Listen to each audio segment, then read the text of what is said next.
All right, hi everyone. So you know how we all have certain gifts we want to express in the world.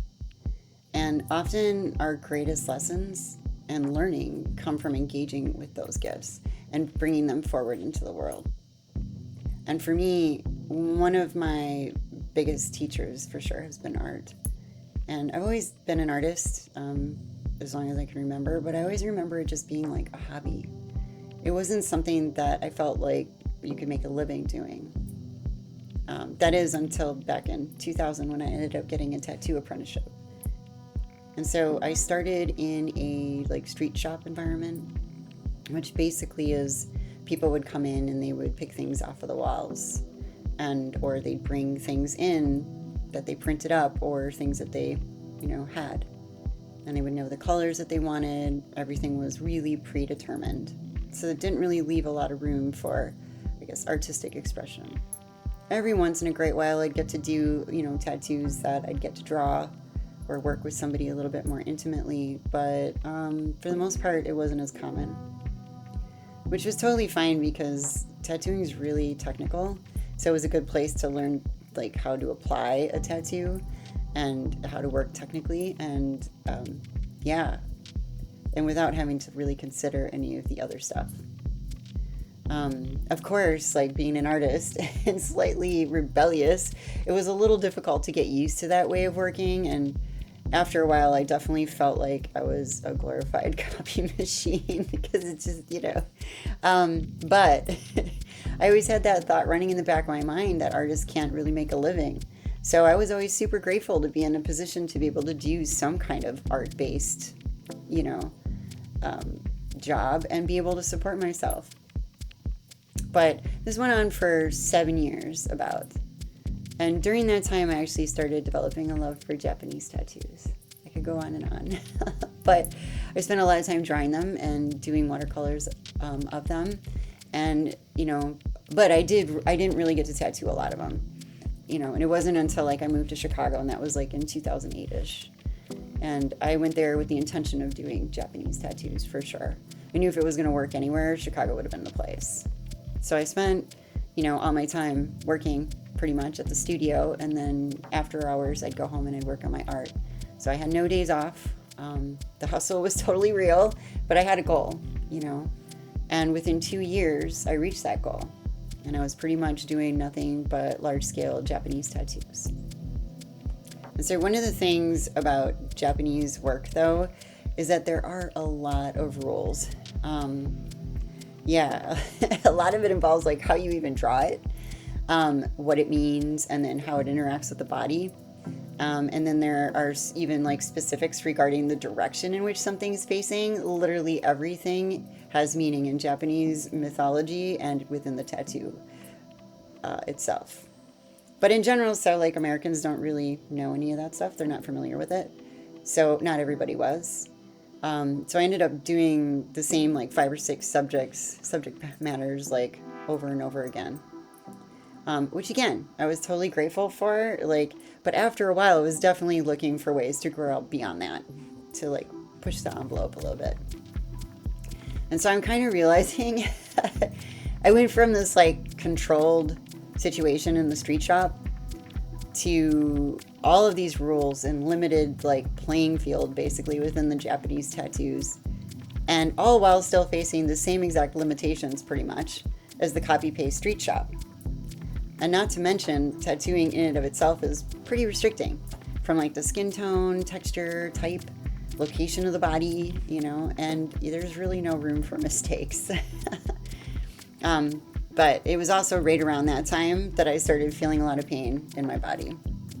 And this made tattooing so uncomfortable, the worst. So I made some adjustments to my workflow, and I ended up leaving the tattoo shop that I was at and moved into a private space, which made everything a little bit better, but the pain was still there.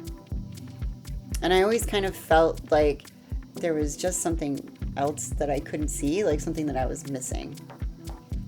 So in 2020, I ended up having my first awakening, and that brought me to my healing journey, which led me to opening up my own tattoo studio. Even though I was still in pain, yes, but I sort of felt trapped. it was like I kind of didn't have any other choices, right? That's how I felt anyways. And at this point, this was all I've known. You know, it's 20 years at this point. So people were at that time also like coming in and giving me more like free reign on the pieces. So I had a little bit more breathing room, which was awesome. They would give me the idea still though, you know, but they were definitely a lot more open. But this was kind of, I think, when I started realizing that having the freedom to create actually posed a whole nother issue. I didn't realize that the less external input I got, the more difficult it was to actually like create. It's almost like I had handed over my creative agency like years ago in the street shop situation or whenever, and my self-sourced creativity was just blacked. There was just like nothing there. Nothing was coming through. And it wasn't that I wasn't inspired by the pieces that I was designing, but more like it was the fact that I needed another human to become inspired. So creativity just wasn't coming up naturally for me anymore. It was taking a lot of effort. And then when I really sat and looked at tattooing as a whole, and all the things started coming up for me, like I realized that I didn't want to tattoo anymore. And that was, for me, like it blindsided me. I've done this half my life, you know, and I kind of been staying in this because it's all I knew. I just didn't think there were any other options. And honestly, I never tried looking, just pushing through the pain. Yeah, but my body was done, you know, and I could feel my soul was pushing me out that door like, go girl, it's time. So in 2024, in December, I closed my shop and I got rid of everything I owned and I left the city. And so I've been in this initiation, basically, unwinding my nervous system and healing my body, and, you know, opening my own creative channel. It's been a process. And it hasn't been easy. But yeah, and the old me, the tattoo artist version of me, like she had clocked out. So who am I now without that? And it, of course, brought up the whole thing around artists not being able to make a living, you know, and I had to really look at that and sit with it. But yeah, I don't know. I guess my desire for freedom was stronger than the fear of failure in this aspect. And I kind of also didn't think I had any more options. I had probably very limited time left in tattooing physically.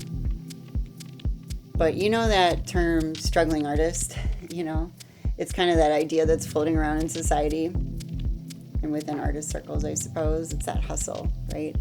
Almost needing like a job or two to even support your hobby. And, you know, of course, my favorite one, your work is only worth something when you die. I love that. It's hilarious. Of course, this is not always true for everyone, right? But it almost feels like this intentional shadow that's like keeping the creative source within us like smothered and quiet, like right off the bat. And of course, right? Like that's where all our magic is. You know, how dare we awaken to our superpowers? And we're all artists, by the way, each and every one of us. It shows up in so many different ways. It doesn't have to be like with a paintbrush. It's like this connection to the inner child, you know, the bridge to our life force, our creativity, curiosity, and play, which brings joy, right? And joy is love. And for me, I literally needed to forget that while I was in it. So yeah, I'm still learning what this looks like on the other side. But I do know that the choice wasn't optional for me anymore. And it's going to be interesting. Creating is like really my life force. I couldn't imagine doing anything else. Like no matter how it looks, even if it's like a different thing, like completely, I'm open to it, you know? And I think that's the key. So yeah, thank you so much for making it to the end of this video. And if this resonates at all with you in any way, like please leave me a comment. And yeah, I would really love to hear from you. Yeah. Until next time, guys. Bye.